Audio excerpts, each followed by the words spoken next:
सातारा जिल्हा. आम्ही चिखला इथे शिवाजी महाराजाचा पुतळा मांडलेला होता. गावचा पूर्ण वंजारी समाज आणि आम्ही तिथं अडवायला गेलो म्हणून काही ना आमच्या मारहाण केली. आम्ही 4-5 बाया होत्या तर सगळ्यांनी मारलं. माझ्या बहिणीचे कपडे दाखवते, तिचे कपडे दाखवते.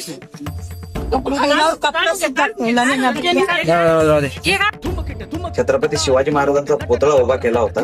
पुतळा हटवण्यासाठी काही लोक अटॅक केले तिथं, गावचा सरपंच वगैरे. त्याचं रक्षण करण्यासाठी हे 2 महिला तिथं धाव घेतल्या, काही लहान मुली पण धाव घेतल्या. तरी ह्यांचा कपडे फाटूस तर मारलं गेलं, मान सन्मानाशी खेळलं गेलं, हात टाकलं गेलं. गावचा सरपंच आणि त्याची बायको वगैरे सगळे, त्याच्या घरातले महिला पण, एक महिला असून महिलेचा मान सन्मान इज्जत काय असते त्या गोष्टी तिला कळले नाहीत. मानसिकता झाली आजकालच्या लोकांचा.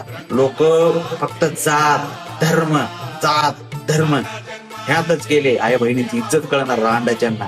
लाज वाटायला पाहिजे. जाती धर्मामुळं हे रांडाचे हितच राहिले. भारत देश हितच राहिला. अमेरिका पुढे गेला. हे लोक जातपात करतच नाही. पण हे भारत देश पाठीमागे राहील. हे अशी सरपंचगिरी करणार रांडाचे. आणि हे दुर्दैव आहे. आज महिलांचे कपडे फाडतात, हे दुर्दैव आहे. काय गळा घंटे वाजवायला लागले.